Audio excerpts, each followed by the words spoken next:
2023 को पेपर होता है।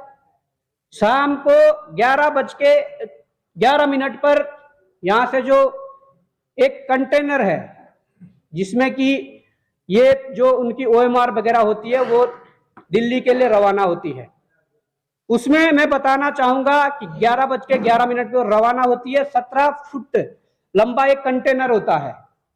17 फुट लंबा कंटेनर में यहां से जब देहरादून से वो शहर को छोड़ते हुए ट्रक आगे बढ़ता है तो उत्तर प्रदेश की सीमा लगते ही मोहंड एक इलाका पड़ता है। वहां पर उत्तराखंड नंबर की 2 गाड़ियां, एक देहरादून नंबर UK07 और एक UK08 रुड़की नंबर की गाड़ियां उन कंटेनर का उस पीछा करती है और मोहंड के इलाके में उसे रोक लेती है। वहां पर उस कंटेनर का ताला तोड़ा जाता है। डिजिटल लॉक होता है, ताले लगने के बाद जो डिजिटल लॉक होता है उसको भी तोड़ा जाता है।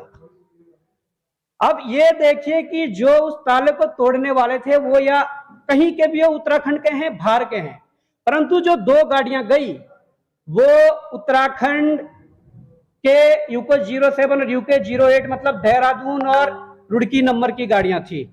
उन्होंने वहां पर ताला तोड़ा। 17 फुट के, अब गंभीरता देखिए विषय की, 17 फुट के कंटेनर में उन्हें पता है कि 17 फुट के कंटेनर में जो वो कॉफियां रखी गई है वो किस जगह रखी गई है। वो ताला तोड़ने के बाद सीधे वहीं जाते हैं, उस लोकेशन पे जाते हैं, नहीं तो 17 फुट में वो पहले ढूंढते फिरते। वो किस लिए होता है?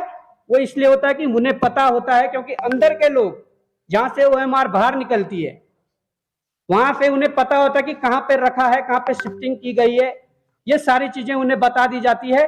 तो मैं कहना चाहूंगा कि जो पटवारी और इसमें जो सील वाला प्रकरण हुआ, आयोग ने हाथ खड़े किए, आयोग अपनी सफाई दे रहा है।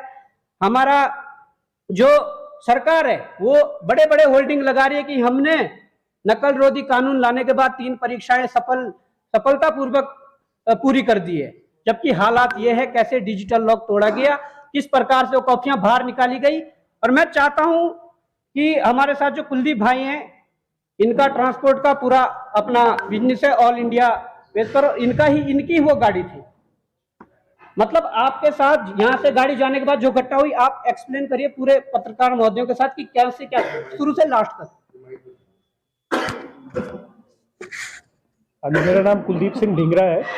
हमारी कंपनी का नाम दिल्ली वापी रोड लाइंस है। हम ब्लू डार्ट में पिछले 13 साल से चल रहे हैं। 25 तारीख को एग्जाम होता है, यहाँ पर आईलेट्स का एग्जाम होता है। 25 तारीख को ये शाम को शीट्स ब्लू डार्ट के ऑफिस में आती है और उसके बाद वो गाड़ी में हमारी वैन लोड होती है और हमारा ड्राइवर के साथ मिलकर, मतलब ये बहुत बड़ा नेक्सस है ये। वो हमारे ड्राइवर को लालच देते हैं, भाई आपको हम 30 लाख रुपए दे देंगे अगर आप हमें कंटेनर खोलने दोगे और हमें उसमें से आंसर शीट्स निकालने दोगे। वो गाड़ी यहीं से कैच कर लेते हैं, अपना ब्लू डार्ट निरंजनपुरा से निकलते ही गाड़ी कैच कर लेते हैं।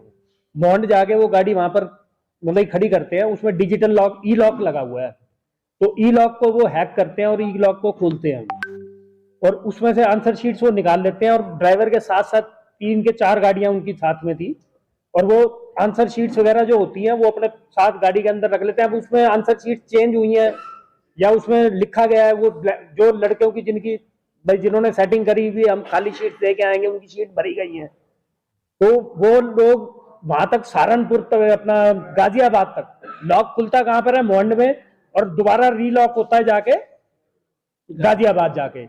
फिर वो उसको ड्राइवर को पैसा देते हैं और पैसा देके उसको कहते हैं यार तू ये पैसा मेरे को वापस दे दे, हम तेरे को दे देंगे, एयरपोर्ट पे तू जाएगा, अंदर तेरे को पकड़ लेंगे, तू एयरपोर्ट गाड़ी खाली करके वापस आ जा। एयरपोर्ट तक जाती है गाड़ी और वो बाहर आता है तो वहां पर वो कहते हैं बाहर आएगा तो तेरे को पैसा हम दे देंगे, लेकिन उसको बाहर पैसा नहीं मिलता।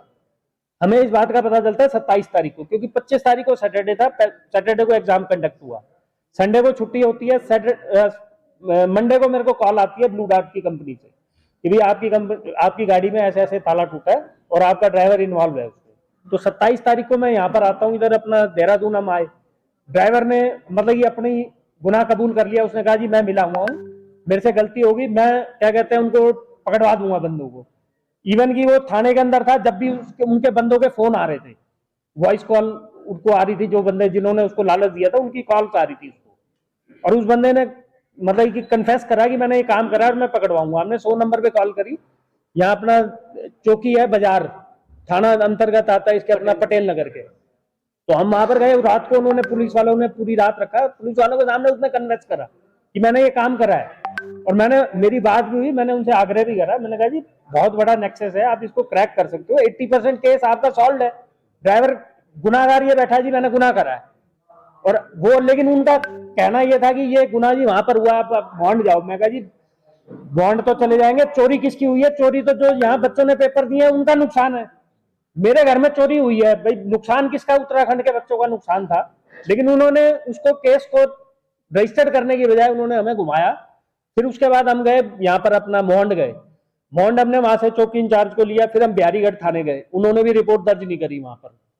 फिर मैंने ऑनलाइन जन सुनवाई ऐप पे वो मैंने रिपोर्ट डाल दी, वो बस एरिया का ही सब होता रहा। ये इन्होंने फिर वहां से हमें लेटर भेजा जी ये हमारे एरिया से संदर्भ में नहीं है, आप कहीं और जाए। 3 दिन तक 4 दिन तक मैं ड्राइवर को लेके घूमता रहा, क्योंकि जब ये नहीं रख पाए तो ड्राइवर को मैं भी नहीं रख पाता। और ड्राइवर की हमने पुलिस वेरिफिकेशन वगैरह सब कुछ करा रखी थी। अगर ये उस टाइम थोड़ी सी सक्रियता दिखाते, अपनी इन्वॉल्वमेंट दिखाते, तो हो सकता है एक बहुत बड़ा गैंग यहाँ अनबस्ट हो जाता, अनअर्थ हो जाता। बताओ। मैं कहता हूं कि जो पुलिस प्रशासन की जो यहाँ पर जो कार्रवाई थी वो देहरादून पुलिस को करनी चाहिए थी, परंतु मुझे ये शंका हो रही है कि जब उस ड्राइवर को 12 बजे गिरफ्तार 27 तारीख को कर लिया था तो रात भर उसे थाने में रखेगा, परंतु 28 तारीख को 2 बजे उसे छोड़ दिया जाता है। मुझे ये शंका है कि ये इतना बड़ा गिरोह है कि निश्चित रूप से वहां जो चौकी वाले हैं, थाने वाले हैं, उन्होंने ऊपर फोन किया होगा कि ऐसा मामला है। और ये मैं लगातार ये बात बता रहा हूं कि उत्तराखंड में जो बाहरी जो हैं, पंजाब हरियाणा से लेकर जो इतने जो गिरोह चला रहे हैं, वो इन्वॉल्वमेंट इसमें होंगे।